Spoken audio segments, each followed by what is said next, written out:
Chapitre 1, vous savez que dans la semaine, nous avons fêté l'ascension de Jésus-Christ, le monde entier, en tout cas en France. C'était un jour férié, n'est-ce pas? Au bon plaisir de tous ceux qui travaillent, de savoir que le jeudi Ascension, on est fermé. Et gloire à Dieu, beaucoup de gens disent ça, ils sont contents, ils partent en vacances. Mais bien sûr que la fête de l'Ascension, ça vient de la parole de Dieu, de la Bible. Et nous avons fêté donc jeudi cette fête où Jésus-Christ est monté au ciel. Nous allons lire le texte concernant, bien sûr, cet événement pour que nous puissions déjà nous situer au niveau histoire, mais aussi de savoir qu'est-ce que cela peut impliquer pour moi aujourd'hui, qui vit en 2012 en France, avec des problèmes, des hauts et des bas, et comment est-ce que cela portera des implications dans ma vie. Actes des Apôtres, chapitre 1. À partir de verset 1.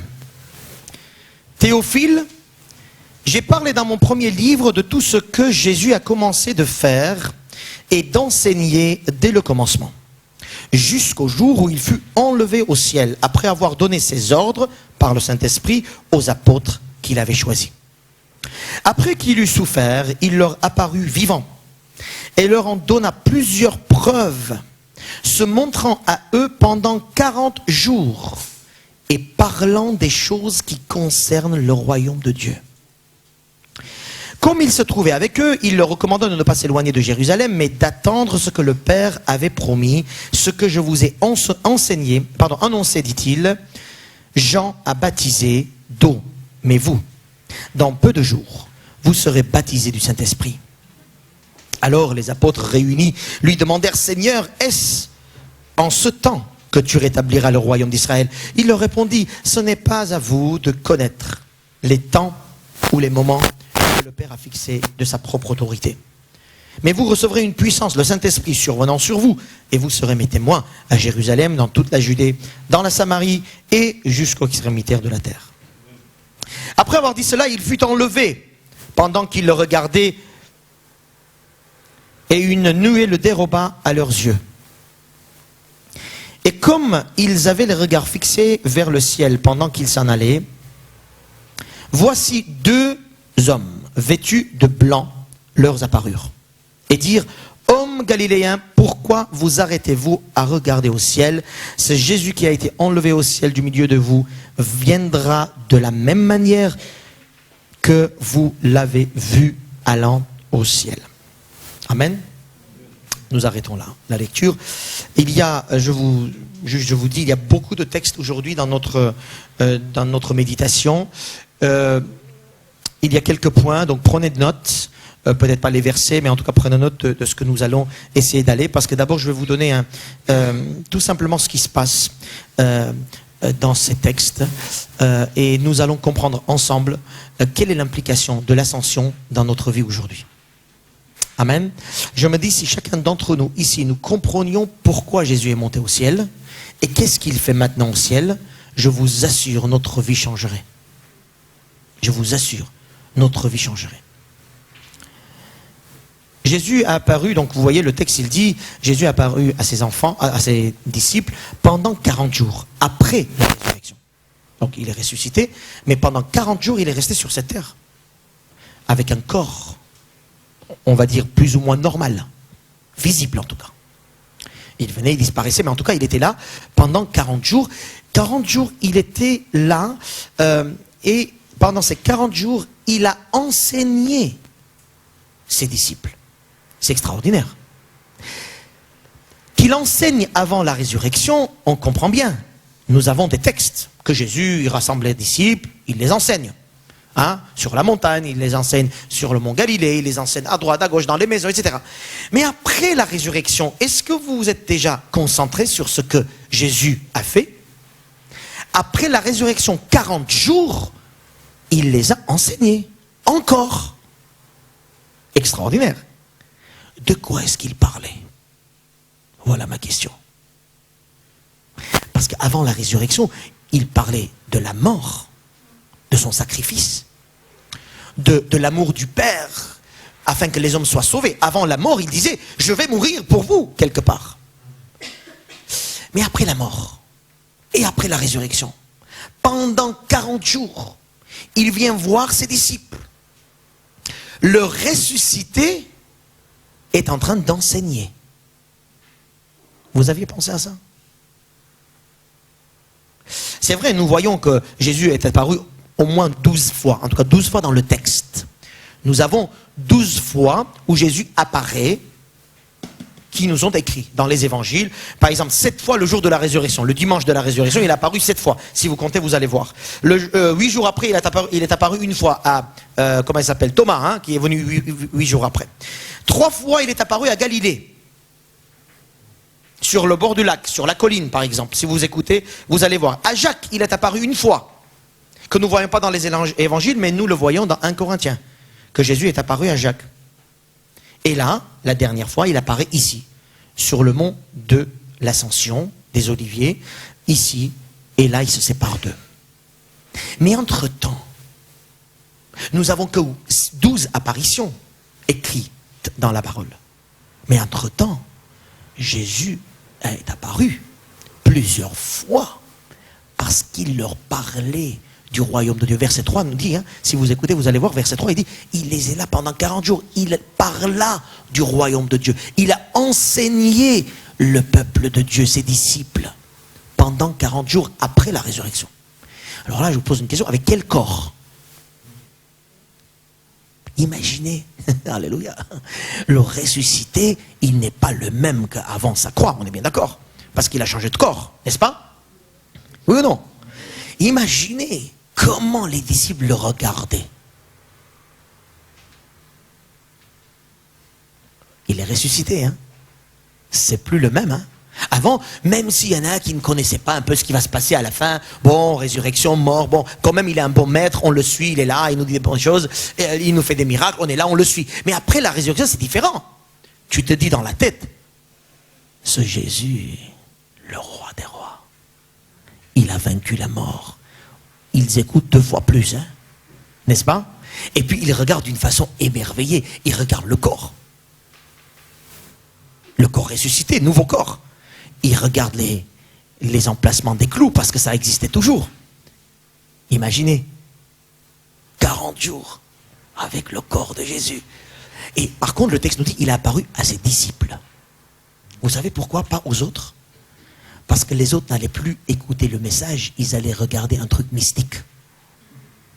Jésus voulait que ses disciples écoutent le message. Amen. Je suis sûr que Jésus a dit, regardez pas le corps. Ça, vous en aurez la même. T'inquiète pas. Vous aurez la même chose. Regardez ce que je vous dis, parce qu'entre-temps, il y a des choses. Amen. Donc, moi, quand j'ai lu, donc je lisais un peu ce texte, justement le jour de l'ascension, je disais, mais c'est fort quand même.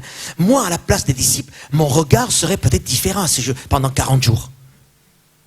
Je ne sais pas, moi, quelqu'un qui est revenu des morts, qui s'assoit là, je suis sûr que vous tous, là, vous allez regarder. Hein. Qu'est-ce qui s'est passé à l'oreille? Qu'est-ce qui s'est passé à la tête, au nez? Voilà. Regardez. N'est-ce pas? C'est normal. Et pendant 40 jours, Jésus est là, il enseigne à ses disciples. Quel beau moment, hein? Extraordinaire. C'est encore plus fort qu'avant la croix. N'est-ce pas? Même si c'est toujours le même Jésus. Mais après la résurrection, il a accompli quelque chose qu'il n'avait pas accompli avant la croix. C'est-à-dire, après la résurrection, Jésus se présente à ses disciples en tant que vainqueur. Après la résurrection, Jésus se présente à ses disciples en tant que celui qui dit oui et les choses se font, qui dit non et les choses ne se font pas. Il se présente à ses disciples en tant que vainqueur de la mort. Ah, c'est différent. Hein? Parce qu'avant la croix, non. Avant la croix, on peut penser, mais c'est la vérité, que la mort l'a envahi, parce qu'il est mort. On peut dire, avant la croix, que Jésus, il parle de la résurrection, mais en fait, il parle. Il parle. Il est mort et il va mourir comme tout le monde. Mais après la résurrection, c'est différent. Après la résurrection, Jésus, pas seulement il a parlé, mais il a eu le dernier mot sur la mort. Alléluia. Donc le rapport est tout à fait différent, n'est-ce pas? Et là, il est encore sur cette terre, visible. Alléluia. Vous me suivez? J'aimerais bien savoir l'ambiance qui était là. J'aurais bien aimé être une petite mouche et s'asseoir sur le rocher à côté, voir ce corps de ressuscité qui est en train d'enseigner ses disciples avec patience.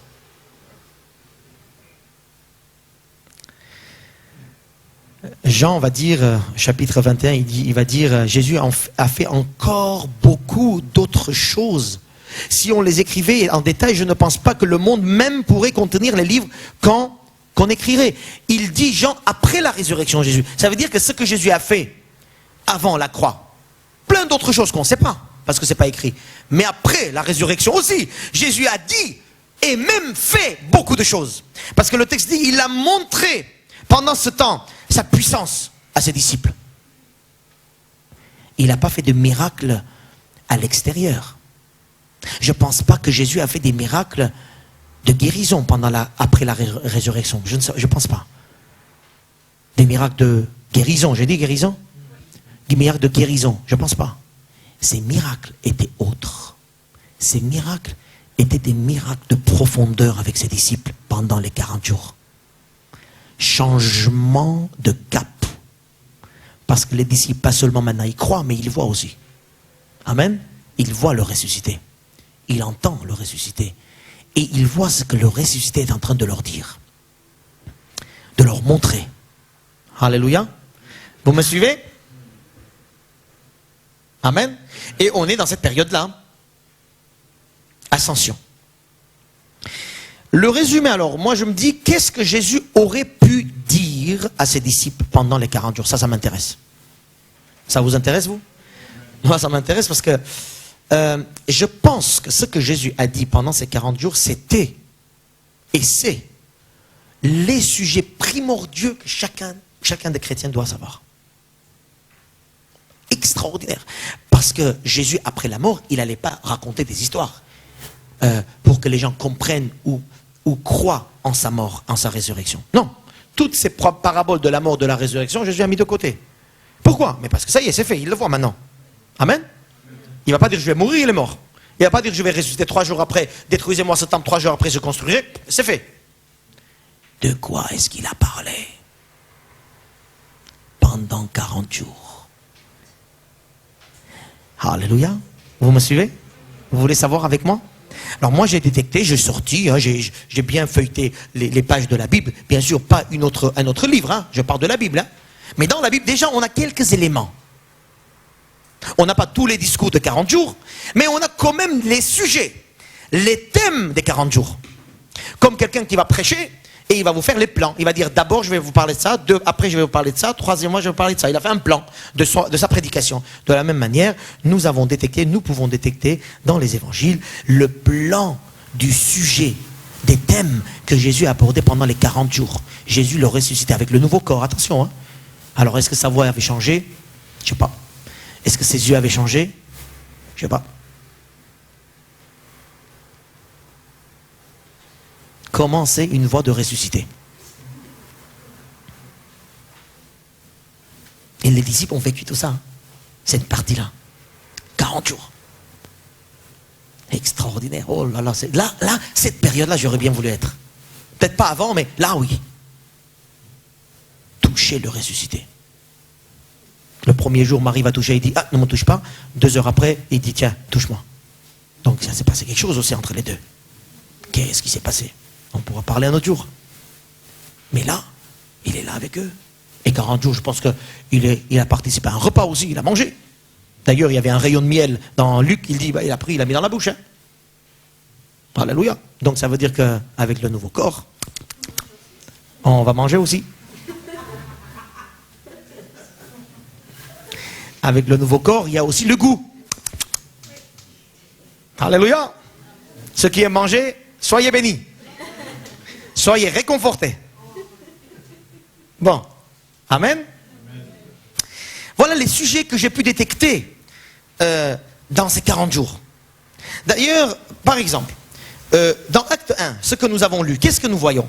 Jésus dit, vous recevrez une puissance. Là, je vais vous parler des thèmes de l'enseignement. Vous recevrez une puissance. Il dit, vous allez recevoir le Saint-Esprit. Après, il dit, vous allez être mes témoins. N'est-ce pas? Il le dit, nous avons lu. Le texte, c'est quoi? Est-ce qu'il part de l'avenir, est-ce qu'il part du passé? De l'avenir. Que ce qui va se passer maintenant. De l'avenir. Il y a deux hommes qui arrivent quand Jésus il monte là-haut. Eh bien, imaginez, hein, Superman, déjà, qui monte là-haut, et là comme ça. Et ils étaient émerveillés le jour de l'ascension. Là, je parle de ce jour-ci. Hein. Le jour de l'ascension, Jésus monte. Les disciples regardaient. Et il y a deux hommes qui arrivent, il dit, pourquoi vous regardez? Il va revenir. Pendant les 40 jours, Jésus a parlé de son retour aussi. Les deux hommes, ce sont des deux anges, rappellent le retour. Et personne n'a dit, ah bon, mais je ne savais pas. Non, parce que pendant 40 jours, Jésus leur a dit, ça y est, la première partie est faite, préparez-vous à la deuxième partie. Jésus 1, le film Jésus 1, après le film Jésus 2, le retour. Il leur a dit de ça. Et quand les anges disent, qu'est-ce qui se passe, pourquoi vous regardez? Je veux dire, arrêtez, rentrez, vous avez du boulot. Amen. Et vous savez, dans ce texte, nous avons vu, les disciples, ils vont retourner très vite ensemble à Jérusalem. Et on n'a pas lu, mais tout de suite, verset 12, vous allez voir, tout de suite après, ils se mettent en prière, ensemble, en attente. Et 10 jours après, l'Esprit va arriver, et voilà le début du film qui va commencer jusqu'à la fin des temps. Dans Matthieu, qu'est-ce que Jésus a dit après sa résurrection? Il leur a dit, tout pouvoir m'a été donné. Voilà l'enseignement du ressuscité. Hein.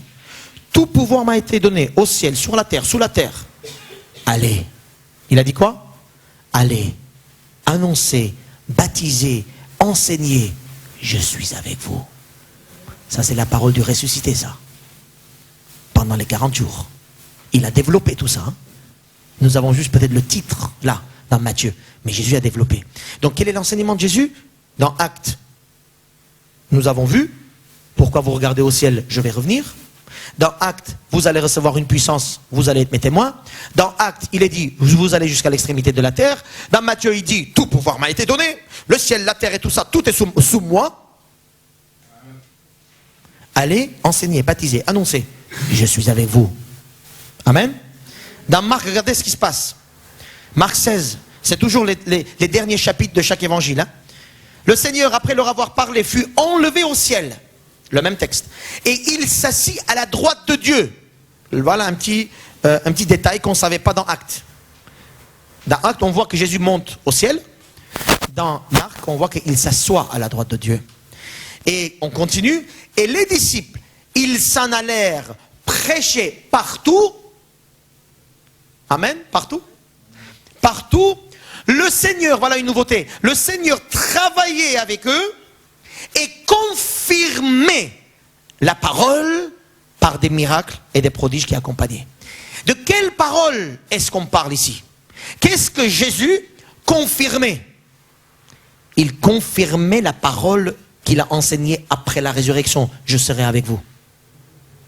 N'est-ce pas? Donc quand il est monté au ciel, il a pris tout le pouvoir, toute la puissance, il s'est assis et il était avec les disciples qui allaient partout prêcher. Attention, hein. Pas avec ceux qui étaient à la maison tranquilles devant la télé. Hein. Avec ceux qui allaient partout, partout y prêcher. Et Jésus, du ciel, confirmait ce qu'il leur a dit. C'est-à-dire, je serai avec vous, vous ferez des miracles. Vous me suivez? Alléluia. On est content? Dans Luc, pendant qu'il les bénissait. Donc, Jésus a béni ses disciples pendant ces 40 jours. Et il l'a béni aussi ce jour de l'ascension. Pendant qu'il bénissait, il se sépara d'eux, il fut enlevé au ciel. Imaginez ce Jésus, en étant en train de bénir ses disciples, il monte là-haut. Alléluia. Ça vous fait pas une petite joie dans le cœur? Que Jésus, même jusqu'à dernière minute, il bénissait ses disciples. Il leur disait du bien. Bénir, ça veut dire du bien. Jésus est en train de dire, bravo, je t'aime, je serai avec toi. Voilà. Pendant qu'il dit ça, il monte au ciel. Hein? Il n'est pas monté silencieux. Hein? Alléluia. Alléluia. Jésus n'est pas monté au ciel silencieux. Il est monté pendant qu'il montait. Il disait, Alléluia, n'oublie pas, je suis avec toi. N'oubliez pas, je suis là. Il monte. Et les disciples, ils sont là. Oui, il y en a qui disent ok, d'autres ils disent comment on va faire tout. C'est pour ça que les anges sont venus. Calmez-vous, rentrez, vous allez voir. Laissez-moi faire. Vous rentrez à la maison ensemble et vous priez. Et moi je fais le reste. Alléluia. C'est ce qu'il dit. Hein? Gloire à Dieu. Et pendant qu'il bénissait, il se sépara d'eux. C'est Luc 24. Hein? Et il fut enlevé au ciel. Pour eux, après l'avoir adoré. Donc, pendant que Jésus monte au ciel, et il est en train de parler, donner les dernières confirmations, dernières orientations, dernières paroles, dernières bénédictions, eux, ils adorent Dieu. Donc, ils sont à genoux. Ils sont dans... Vous voyez cette image? Jésus montre en donnant des bénédictions, et les disciples adorent Jésus. Et ils retournèrent à Jérusalem, comme Jésus avait dit, vous allez à Jérusalem, vous allez m'attendre. Donc ils ont obéissant, bien sûr. Hein. Ils retournent à Jérusalem avec une grande joie. Ça, c'est très important. Parce que là, normalement, il faut qu'ils soient très tristes. Jésus n'est pas avec eux. Là, c'est vrai qu'il n'est plus avec eux. Mais ils avaient une joie. D'où vient leur joie? Voilà la question que je me pose. Et voilà, je vais vous dire d'où vient leur joie. Parce que normalement, ils sont tous tristes. Comme ils étaient tristes après la croix, là, ils sont tristes après la résurrection. Normalement, mais ils ne sont pas tristes. Qu'est-ce qui se passe? Pendant 40 jours, qu'est-ce que Jésus leur a dit pour qu'ils soient dans une grande joie? Voilà ma question. Et là, Jésus part. Et là, ils comprennent que c'est fini, hein, on ne le voit plus avec les yeux. Mais ils sont dans une grande joie. Et le texte continue. Ils étaient continuellement dans le temple, louant et bénissant Dieu. Les disciples voient Jésus-Christ partir au ciel pour de bon. Ils sont en pleine joie. Ils louent. Ils sont au temple, parce qu'à l'époque, leur lieu d'évangélisation, c'était le temple. Là. Amen. Ils vont au temple pour évangéliser. Ils bénissent, ils louent, alléluia, ils sont joyeux, c'est fini, il n'y a plus rien. Qu'est-ce qui se passe? Amen. Vous me suivez un peu? Parce qu'on dit toujours que c'est quand le Saint-Esprit est venu que les disciples sont remplis de joie et tout ça. Mais moi, je mets quand même un bémol là. Les disciples étaient déjà avec une grande joie quand Jésus est parti d'eux. Voilà, là, à partir de ce texte-là, j'ai commencé à réfléchir. Ce que je suis en train de vous prêcher ce matin. Les disciples étaient avec une grande joie. Ils avaient une grande joie. Le Saint-Esprit n'est pas encore venu. Vous comprenez? Qu'est-ce qui se passe? D'où est la joie de ces disciples? Parce qu'on met toujours l'accent, le truc sur le Saint-Esprit. Oh, imposez-moi les mains pour que le Saint-Esprit vienne, afin que je puisse être rempli de joie. Oui et non. Amen. Ils vont attendre le Saint-Esprit pendant 10 jours. Nous allons parler Pentecôte bientôt. Ils vont attendre pendant 10 jours. Mais ils ont attendu cet esprit-là. Pourquoi? Pour accomplir leur ministère. Pas pour qu'ils soient joyeux. Vous voyez la chose? J'ai besoin du Saint-Esprit pour accomplir le ministère que Dieu m'a donné. C'est-à-dire aller, prêcher, évangéliser, transformer le monde, me transformer, être dans ça, être dans ci. Mais au fond de moi, j'ai besoin de comprendre certaines choses d'abord. Amen? Je ne dis pas qu'on n'a pas besoin d'esprit. Sans l'esprit, tu ne comprends rien. Moi non plus d'ailleurs. Mais là, ils étaient dans une grande joie. C'est pour ça que je me dis que Jésus a sûrement leur dit des choses que nous devons détecter et comprendre. Jésus a sûrement expliqué, par exemple, pourquoi je dois monter au ciel. Parce que quand ils voient Jésus partir, c'est là qu'ils sont joyeux. C'est-à-dire, ils sont en train de se dire, Ah, ça y est. Tout ce que Jésus a dit pour l'ascension, ça va commencer maintenant. Alors là, on est heureux. Parce qu'il savait des choses. Vous avez compris? Hein? Comme aux enfants, parfois on dit, dès que tu vois la sonnette sonner, c'est le Père Noël. D'accord? Et puis l'enfant va attendre la sonnette. Dès que la sonnette va sonner, Père Noël est arrivé. Elle est heureuse, elle est joyeuse, elle ne sait pas ce qui va se passer, mais elle sait que Père Noël, c'est super. Amen. Jésus leur a dit des choses que dès que vous me voyez partir au ciel, il y a des choses qui vont commencer. Et là, ils ont été joyeux, heureux, et ils avaient cette conviction en disant, j'ai compris, il y a des choses qui commencent là maintenant. Amen. Vous me suivez, hein? Gloire à Dieu, hein? On peut arrêter le message si vous voulez maintenant, hein? On peut arrêter ou pas? Parce que c'est maintenant que ça commence, hein? Et oui, si je dis Jésus est monté au ciel, voilà ce qui s'est passé au ciel, tu vas dire, wow, ça va, j'ai compris. Mais si vous mettez à la place de ces disciples, 40 jours avec Jésus, entendu des choses qu'ils n'ont pas entendues avant. Et concernant le royaume de Dieu, certains s'intéressent, certains ne s'intéressent pas. Parmi nous aussi, comme dans le monde. Bon, ce qui m'intéresse, pasteur, dis-moi comment je dois gagner 500 € par jour. Voilà, c'est ce qui m'intéresse. Le reste, dis-moi, pasteur, comment je dois gagner une femme, un homme. Voilà. Hein? Ce qui m'intéresse, pasteur, c'est tu me dis qu'est-ce que je dois faire pour demain, après-demain, mon travail. Voilà. Mais là, je ne te dis pas ce qui ne t'intéresse pas. Hein? Ce que je te dis, c'est que si ça t'intéresse les choses concernant le royaume de Dieu, là, tu peux m'écouter. Amen. Si ça ne t'intéresse pas les choses du royaume de Dieu, ne m'écoute pas. Amen. On va te donner un petit casque, là, tu vas écouter des chants. Alléluia. Pendant 40 jours, Jésus, sûrement, je répète, a exposé, a expliqué ce qu'il allait faire au ciel.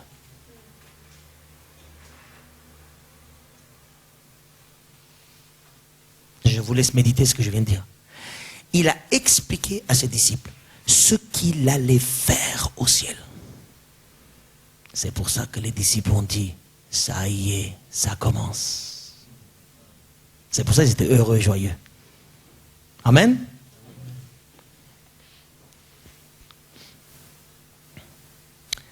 J'ai dit, hein, ils étaient en attente, etc. À partir de maintenant, j'ai dit au début du message, je vous redis la même chose. Mes amis, mes frères et sœurs, si nous savions un petit peu, si nous comprenions, si nous découvrions un petit peu plus de ce que Jésus est en train de faire maintenant, après l'ascension, ce qui se passe maintenant, parce que nous sommes dans cette période-là, n'est-ce pas? Il est monté, il n'est pas encore descendu. On n'est pas les témoins de Jéhovah pour dire il est descendu une fois en 1900 et tel, une autre fois ça n'a pas marché, donc une autre date, et puis après ça n'a pas marché, ben on va donner un truc. Non. Nous on sait que Jésus quand il va revenir, tout le monde comprendra. Donc il n'est pas encore revenu. Nous sommes dans cette période où Jésus est encore au ciel. Et nous, notre joie par rapport à ses disciples, grande joie, louant, bénissant Dieu. Mais qu'est-ce qu'ils savaient, ces jeunes? Parce que si on sait, si on comprenait, toute notre vie, d'abord spirituelle, changerait. C'est-à-dire notre prière, notre vie de tous les jours en spirituel. Prière, lecture de la Bible, service d'église, service dans l'église, témoignage et tout ça. Tout ça changerait, mais il n'y a pas que ça. Il y a aussi, si on savait, peut-être notre vie professionnelle changerait aussi. Combien de temps vous courez pour avoir un peu de sous? Peut-être que ça changerait aussi un petit peu. Je ne dis pas qu'on n'a pas besoin de travailler, attention. Si on comprenait peut-être un peu, nos relations changeraient. Si on comprend ce que Jésus est en train de faire maintenant, ce qui se passe dans les lieux célestes maintenant, je vous assure, réfléchissez un peu, je vais vous donner des éléments pour réfléchir. Hein. Mais sachez-le, si on comprend un peu ce que Jésus est en train de faire maintenant, mes relations vont changer absolument. Si les relations ne changent pas, c'est que je n'ai pas compris ce qui se passe dans les cieux. Je vous assure, tu peux être un très bon croyant, super croyant, rempli de tout ce que tu veux. Mais si les relations ne sont pas bonnes, c'est que il te manque la chose, ce qui se passe dans le ciel. Ils étaient ensemble, les disciples. Et je vous assure, les disciples n'avaient pas tous les mêmes têtes. Hein. Ils n'avaient pas tous les mêmes arrière-plans. Ils n'avaient pas tous les mêmes cultures. Ils n'avaient pas tous les mêmes attentes. Ils n'avaient pas tous les mêmes contextes familial. Non. Mais ils étaient ensemble. Ils ont compris le sens de ce que Jésus a dit et ce que Jésus a à faire quand il va monter au ciel. Alléluia. C'est pour ça que je vous parle de ça. La Bible nous dit que Jésus est monté. Alors là, je vais vous donner 7 points. Écrivez-le, ça peut changer votre vie. Je vais vous donner 7 points de ce qui se passe. Donc, ce qui s'est passé à partir du jour où il est monté et ce qui se passe maintenant. Donc, ça veut dire qu'on est toujours dans le même contexte. Hein. Alléluia. Qu'il y a 2000 ans que Jésus est monté au ciel, le lendemain, ce qui se passe il y a 2000 ans. Et maintenant, c'est exactement la même chose. Amen. Ou la minute d'après, où on n'a plus revu Jésus, ce qui se passe, ça se passe exactement la même chose maintenant. Dans le monde spirituel. Amen. Vous me suivez. Bon. Donc, la Bible nous dit que Jésus est monté. L'ascension de Jésus. Il est monté au ciel, il est assis à la droite de Dieu, à la droite divine, sur le trône de Dieu. Amen. C'est ce qu'on sait, n'est-ce pas? Et il y a 7 choses qu'il a commencé à faire à partir de ce moment. 7 choses qui ont tourné à partir de ce moment, qu'avant il n'y avait pas. La première, point 1. Jésus, quand il est monté au ciel, allez avec moi dans Apocalypse, chapitre 5. Quand Jésus est monté au ciel, à partir de verset 9, oh, voilà ce qui se passe.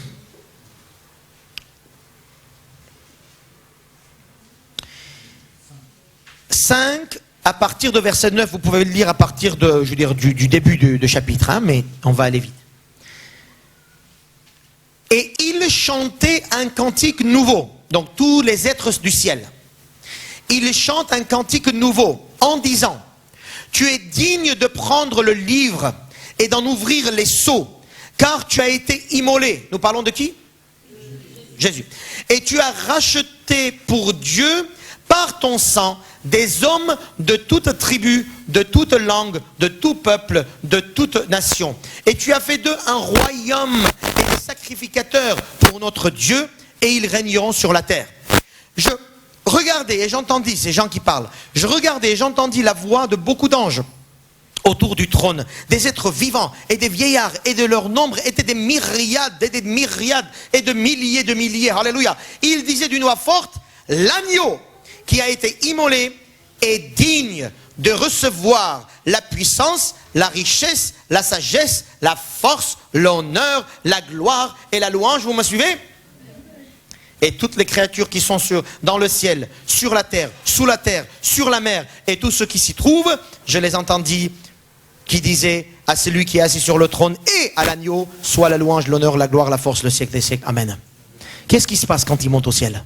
La première chose, il reçoit tout l'honneur et toute la gloire et toute la puissance. Toutes les armées des cieux, dans le ciel, sur la terre, sous la terre, ils reconnaissent que Jésus est le plus haut de tous. Là, j'attendais quand même un petit alléluia là. Hein? Ah oui. Partout, hein? Pas que dans le ciel, hein? Partout. La première chose qui se fait, Jésus reçoit louange, honneur, puissance quand il arrive au ciel. Et le truc, c'est que jusqu'à maintenant, ça continue. C'est pas juste le jour de l'ascension. C'est encore aujourd'hui. Quand vous pensez à Jésus, pensez à toute la gloire et toute l'armée des cieux autour de Jésus, qu'il élève, qu'il adore, qu'il dit tu es digne de recevoir la louange et la gloire. Jésus a dit à ses disciples: dès que je vais monter, tout le ciel va m'adorer. Dès que je vais monter mes disciples, les démons vont se mettre à genoux devant moi. Dès que je vais monter mes disciples, Satan, il n'aura plus rien à dire. Alors allez, prêchez, et à mon nom vous chasserez les démons. C'est là qu'il a dit. Ils étaient joyeux, les disciples, parce qu'ils savaient que quand Jésus va entrer au ciel, ils peuvent commencer à chasser les démons. Vous comprenez? Non. Si? Seigneur, viens-nous en aide, je t'en prie. Viens-nous en aide et viens en aide de mes frères et sœurs qui peut-être n'arrivent pas à voir le lien avec leur vie encore. La deuxième chose, dès qu'il monte au ciel, comme dans Matthieu 28, il est dit, tout pouvoir m'a été donné. Dès qu'il monte au ciel, toute la puissance et toutes les dénominations sont à genoux devant lui. Et c'est lui qui commence à gagner ses ennemis. Ça commence le jour où il entre dans les cieux. Deuxième chose, c'est qu'il commence à vaincre ses ennemis quand il est entré dans le ciel, pas avant. Et les disciples sont en train de dire, c'est super, maintenant notre maître, c'est le maître de tout, parce qu'il est au-dessus de tous nos ennemis. C'est pour ça qu'ils étaient joyeux quand ils ont vu Jésus monter là-haut. Amen. Dans 1 Corinthiens, il est dit, 15, ensuite viendra la fin, quand il remettra, donc Jésus le Fils, le royaume à celui qui est Dieu et le Père, après avoir réduit à l'impuissance toute domination, toute autorité et toute puissance. C'est qu'au jour où il est entré au ciel, il a commencé à mettre sous ses pieds toute domination, toute autorité, tout. Et ça finira le jour J à son retour. C'est que ton Jésus-Christ que tu dis Seigneur ou Sauveur, il est en train de vaincre tous les ennemis sur cette terre. Vous devez le voir en tant que victorieux et en train d'être victorieux. Alléluia. Nous n'avons pas un petit Jésus dans la crèche, dans les photos. Un Jésus royal, un Jésus puissant, un Jésus qui domine, un Jésus qui impose sa domination partout dans le monde et même dans le monde spirituel. C'est lui qui est en Christ. C'est pour ça la Bible nous dit celui qui est en Christ, il est une nouvelle créature. C'est-à-dire que celui qui entre dans la puissance de Christ, lui aussi il commence. Alors ne viens pas me dire je peux pas. Ne viens pas me dire je ne peux plus. Parce que parfois ça ne sort même pas les mots. Ton Jésus, celui que tu dis maître et sauveur et Seigneur, il est en train de vaincre maintenant aussi tous tes ennemis, toutes tes peurs, toutes tes situations farfelues. Il est en train de vaincre aussi et il a la puissance de le faire. Alléluia. Vous comprenez ce qui se passe? Et c'est pour ça les disciples ils étaient joyeux, hein? Troisième chose, alléluia. Vous notez, j'espère, hein? Parce que si vous ne notez pas, vous allez oublier dans quelques minutes, hein? Alléluia. La Bible nous dit que Jésus est monté au ciel pour nous préparer une place. N'est-ce pas? Chapitre 14, il dit, il y a plusieurs demeures chez mon Père. Je vais vous préparer une place. Dès que je les ai fait, alléluia, je reviendrai. Qu'est-ce que Jésus est en train de faire maintenant? Il est en train de décorer ma chambre.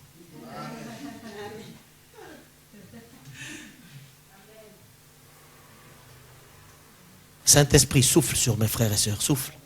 Il est en train de décorer vos chambres.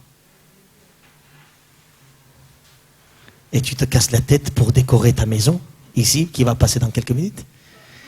Et tu casses ta tête pour des choses qui vont rester passagères alors que ta maison, c'est là-haut. Alléluia. Il est en train de te préparer une place. Écris avec ton nom. Personne ne peut entrer chez toi, c'est lui qui a préparé. Et il te donnera la clé quand tu entreras aussi, comme lui, dans les cieux, vainqueur. Alléluia. Et si je ne sais pas tout ça, c'est vrai que quelle joie dans la vie, quelle espérance dans ma vie. Pourquoi je vais espérer? En quoi je vais espérer? Pourquoi je dois persévérer d'ailleurs si je ne sais pas qu'est-ce qui se passe maintenant? Alléluia. Jésus-Christ est monté au ciel. Il est en train de préparer une maison pour moi.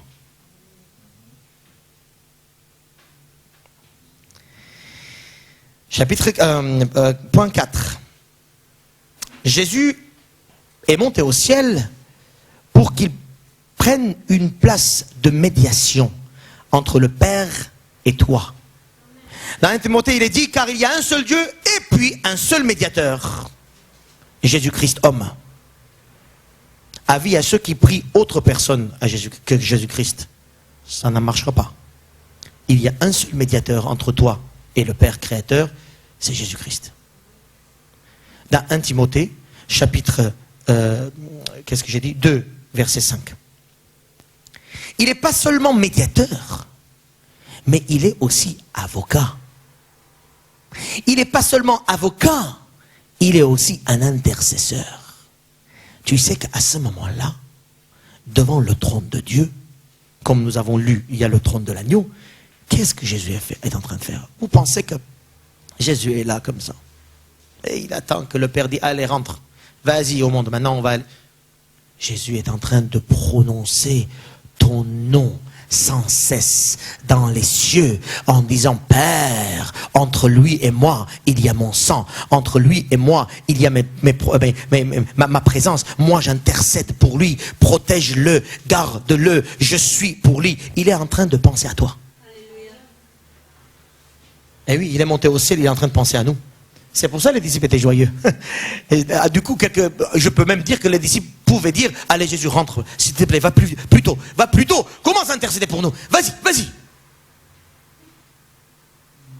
Parce qu'ils savaient ce que Jésus allait faire pour eux.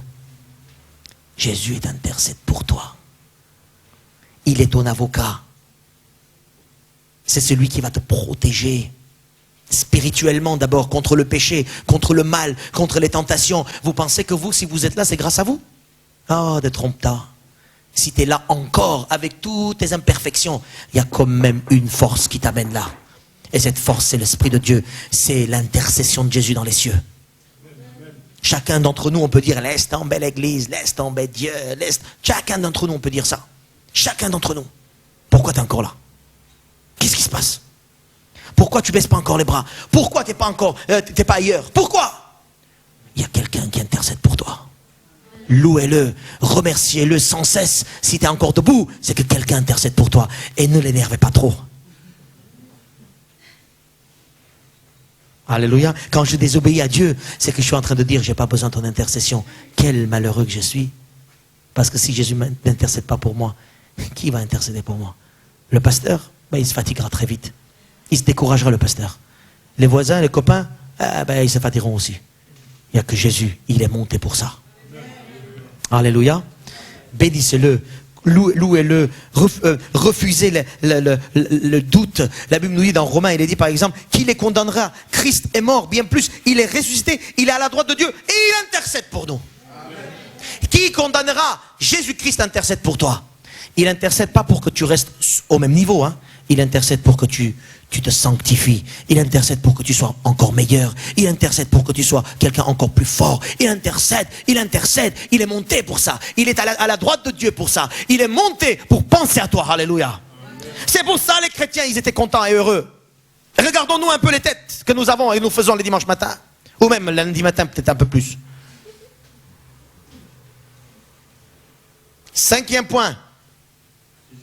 Non, là on est au 5e. Le 6e, c'est ça. Il est médiateur, il est avocat, il intercède pour nous. C'est la trois choses en même temps. Arrêtez-moi si jamais il y a des points à vérifier. Nous sommes maintenant au 5e. Voilà, gloire à Dieu. Le 5e point. Jésus, il est monté au ciel, l'ascension, alléluia, jour férié. Et il est monté pour accompagner son église. Il est monté au ciel pour revêtir son église de sa puissance. Dans Jean 16 par exemple, Jésus va dire, le consolateur, l'esprit, quand il viendra, l'esprit de vérité, il vous conduira dans toute la vérité. Il ne parlera pas de lui-même, mais il dira tout ce qu'il aura entendu.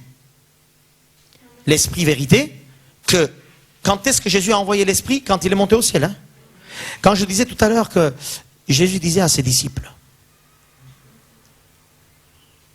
vous recevrez une puissance. Vous serez mes témoins. mais attendez-moi. 10 jours. Bon, ils ne savaient pas 10 jours, hein, mais ils devaient attendre. Ça peut être 10 jours, 11 jours, peut-être 11 siècles, je ne sais pas. Mais eux, ils attendaient. C'est comme leur foi était simple. Et ils ne savaient pas quand est-ce que l'Esprit allait venir. Mais ils attendaient. Et nous, combien de temps on peut attendre quelque chose?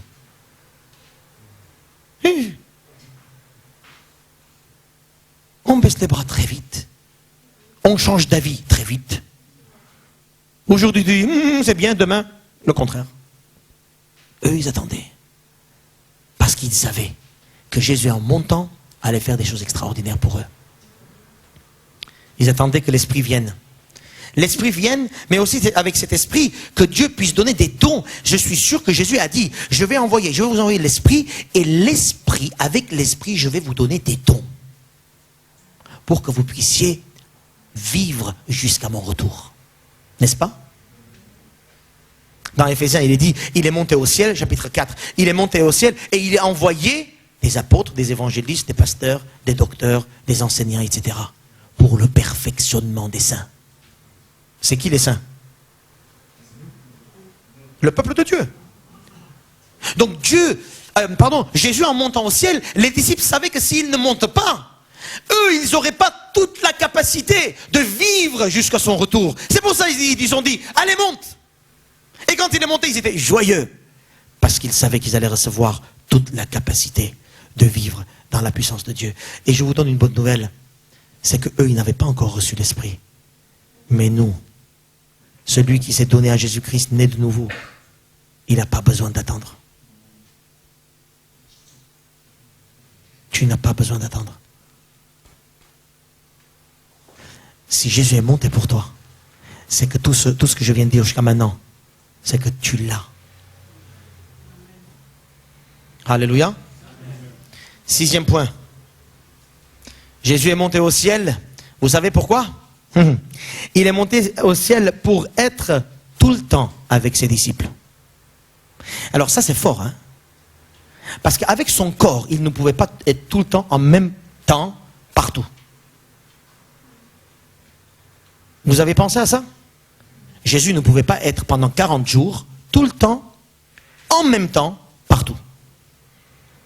Parce qu'il était dans un corps. S'il est monté, c'est pour qu'il soit tout le temps avec ses enfants, partout dans le monde. C'est pour ça les disciples, ils étaient joyeux en disant, c'est super maintenant. Avant, Jésus, il était dans une salle, il fallait aller dans une salle ou dans une maison pour vivre avec lui. Maintenant, il est partout. Je vais aux toilettes, il est là. Je prends ma douche, il est là. Je travaille, il est là. Alors c'est super. C'est pour ça qu'ils étaient joyeux en disant, mais c'est bien, vas-y. Alléluia, maintenant tu vas être partout avec nous. On n'a pas besoin de venir, toi tu es là. Vous savez pourquoi ils étaient joyeux maintenant quand ils ont vu Jésus partir au ciel? C'est beau, hein?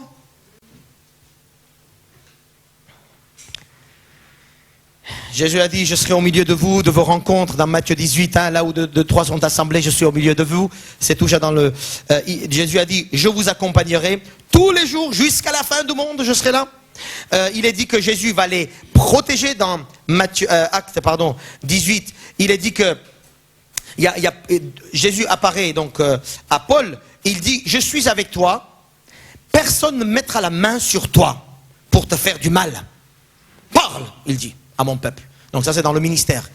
Jésus est en train de dire à Paul, t'inquiète pas, attention, hein, je suis là, je te protège. Eh oui, il est monté au ciel pour nous protéger. Hein. Eh oui, il est monté au ciel pour nous protéger. Alléluia. Si tu sais ces choses-là, comment tu peux encore douter? Si tu sais ces choses-là, comment tu peux être encore triste? Si tu sais ces choses-là, mais comment ne pas être joyeux? Je ne comprends plus. Alléluia. Si tu as une raison, dis-le-moi. Mais moi, j'en ai pas. Pour moi, déjà. Pas seulement il protège, mais aussi il dirige dans Acte 22. Regardez ce qu'il dit. Il y a le Seigneur qui apparaît à Paul, toujours, et il dit, à toi et sors promptement de Jérusalem parce qu'ils ne recevront pas ton témoignage. Va, je t'enverrai. Donc Dieu est en train de diriger maintenant. Jésus il est monté au ciel pour qu'il dirige nos pas. Non, pas ce boulot. L'autre boulot, je veux que tu prennes. détails. Non, je veux que tes heures d'abord, tu commences comme ça et pas comme ça. Ton agenda, c'est d'abord comme ça et pas comme ça. Il veut diriger nos vies. C'est pour ça qu'il est monté au ciel. Maintenant, je sais pas. Tout ça, je vous dis ce qu'il fait. Maintenant, la question c'est, est-ce que tu laisses à ce qu'il fasse pour toi? Moi d'abord, ce que je veux vous dire, ce que Jésus fait maintenant, hein, à ce moment-là, tout de suite. Et 7e point est la fin. La Bible nous dit qu'il prépare son retour. À ce stade de ma vie, je dois me dire sans cesse que Jésus est là-haut en action pour préparer son retour. Quand vous lisez dans les livres d'Apocalypse, le livre d'Apocalypse à partir de verset 6, chapitre 6, on voit que Jésus ouvre les sceaux. Les sceaux, vous savez ce que c'est les sceaux? Fermés, personne ne peut ouvrir les sceaux. Et donc dans la Bible il est dit que personne n'ouvre les sceaux, sauf une personne, il s'appelle Jésus-Christ, il vient, il ouvre les sceaux. Et à chaque fois il ouvre un sceau, si vous suivez le texte, vous allez voir il y a quelque chose qui va se passer dans le monde. Et le dernier sceau, vous savez c'est quoi? C'est son retour. Il y a 7 sceaux. 6e c'est le retour, le jugement, et le 7e c'est la vie éternelle au ciel. 5 sceaux. Nous sommes dans 5 sceaux. Il est en train d'ouvrir. Et si on étudie bien, je vous assure, le 6e arrive très vite. Très vite, le 6e. Le dernier sceau. Mes amis, Jésus est en train d'ouvrir les sceaux un par un de l'histoire du monde pour que l'histoire du monde arrive à son terme. Et il est en train de préparer son retour. C'est ce qu'il est en train de faire maintenant. Il est en train d'ouvrir les sceaux. Alors devant ça, la question, et toi, qu'est-ce que tu fais? Voilà ce que Jésus fait pour toi. Depuis 2000 ans, il est en train de faire pour l'Église. Et toi? Est-ce que cela, ça change quelque chose dans ta vie? Le fait que Jésus, il est monté au ciel, le fait que Jésus, il est déjà au ciel, qu'est-ce que ça te fait? Eux, les disciples, ils étaient joyeux. Nous, on est plus que les disciples. Vous savez pourquoi? Parce qu'on a reçu l'Esprit. Eux, ils étaient en train de. La tête est en haut et le corps est en bas. S'il y a un titre à mettre pour le message d'aujourd'hui, c'était ça. La tête est en haut et le corps est en bas. Jésus, la tête de l'Église. Le corps, c'est l'Église.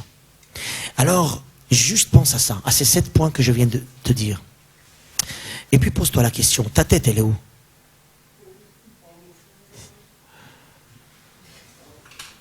Si la tête est sur les épaules, on ne pourra pas aller plus loin. Il faut que nos têtes soient aussi avec la tête du chef. Quand je dis la tête, bien sûr, on ne parle pas de... je dis nos pensées. Si tes pensées aujourd'hui sont là où est le Seigneur, voilà, les choses vont changer. Quand la Bible nous dit, vous êtes assis dans les lieux célestes, il dit quoi? Il dit exactement la même chose. Vous êtes en train de voir aussi, vous, ce qui est en train de se passer dans le monde, ce qui est en train de passer dans le monde spirituel, ce qui est en train de se passer, ce que Jésus est en train de faire dans le monde spirituel. Vous êtes en train de penser à ça. Vos têtes, vos réflexions, vos motivations, tout cela devrait être inspiré. Écrivez bien ce mot. Inspiré de ce qui se passe dans les lieux célestes. Et non pas inspiré de ce qui se passe à la télé. Inspiré de ce qui se passe dans ta poche. Inspiré de ce qui se passe chez le voisin. Il faut que nos têtes soient en haut pour que le corps sur cette terre que nous avons soit équilibré et en bonne santé. La tête est en haut. C'est pour ça que depuis 2000 ans, l'Église continue. C'est pour ça que les disciples ont envoyé quelque part Jésus avec joie, avec louange, avec adoration, en disant, sois béni Seigneur, vas-y, fais ton travail de ce que tu vas faire. Et nous, ton corps, nous allons résister. Parce que si Jésus n'était pas en haut, l'Église ne serait jamais restée. Toutes les religions, vous savez, qui restent aujourd'hui depuis quelques siècles, vous savez comment ils restent? Par la violence et par l'épée. Il n'y a que la foi et le christianisme, la vraie, qui reste encore que par la foi. Parce que la tête est vraiment là-haut et il intercède pour chacun. Alors maintenant, si tu veux rester toi aussi fidèle à cette tête, fidèle à ce Dieu, il faut que ta tête soit là-haut. Voilà le message. Vous savez, je ne vous ai pas parlé de vous jusqu'à maintenant. J'ai parlé de ce qu'il a fait lui. C'est juste cette dernière phrase que je vous dis. Et vous, et moi, ma tête, elle est où? Je réagis comment? Je réagis selon la tête de là-haut ou je réagis selon la tête d'en bas? Attention, un corps avec deux têtes, c'est un monstre. Un chrétien avec deux têtes, de temps en temps en haut, de temps en temps en bas, c'est un monstre.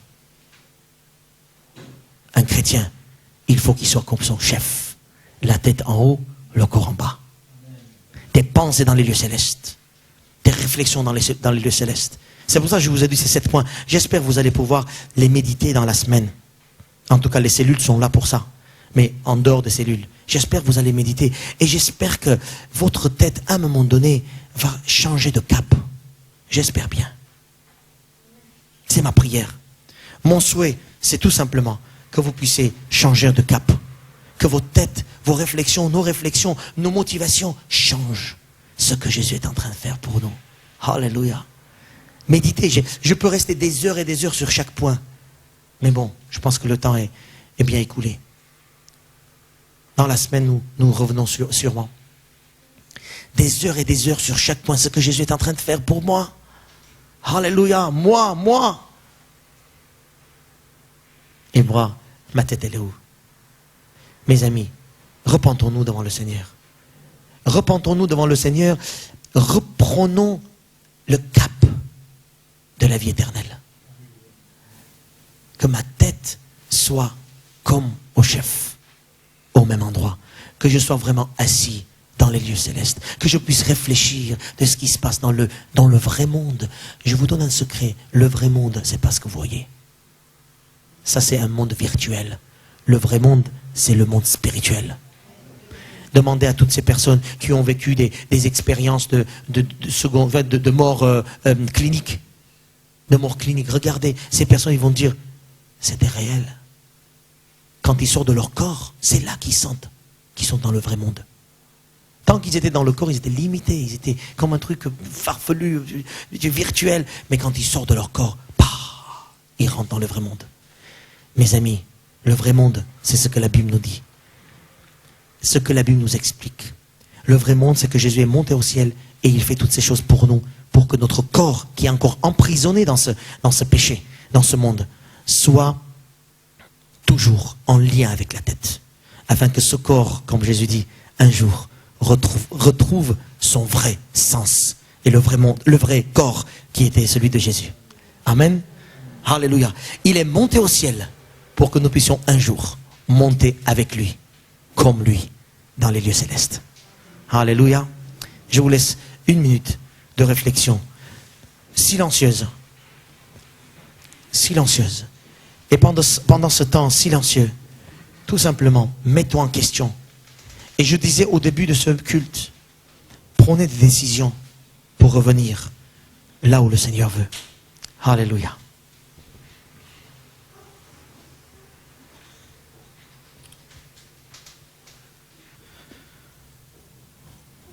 Louange et adoration à toi, l'agneau immolé. Toi, Jésus, qui a fait le travail de sanctification, la purification par ta croix. Tu es monté, tu es entré dans les lieux célestes.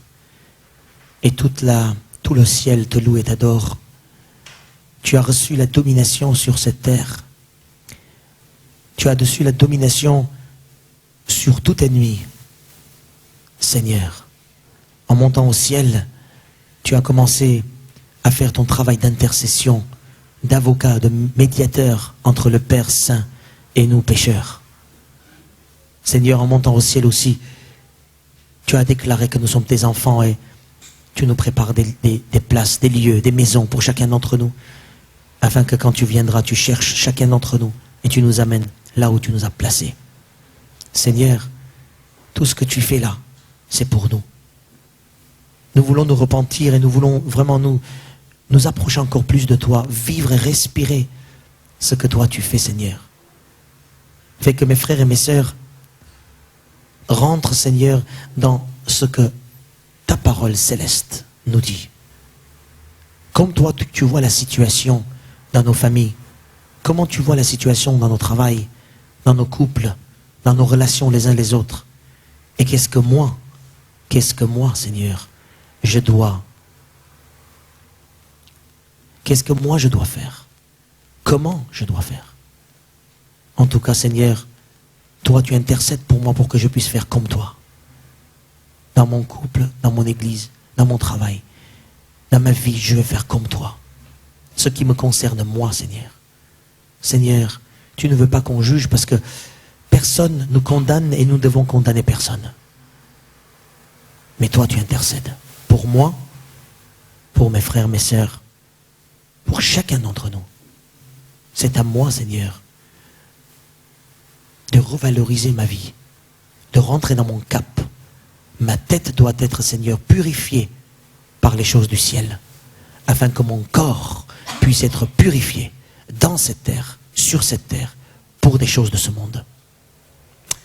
Purifie nos têtes, purifie nos cœurs, purifie nos pensées, purifie, Seigneur, nos projets secrets, Seigneur, pour que notre vie visible sur cette terre soit une vie transformée et une vie qui transforme aussi aux autres, la vie des autres. Je te bénis, je te loue. Amen. Amen. Gloire à Dieu.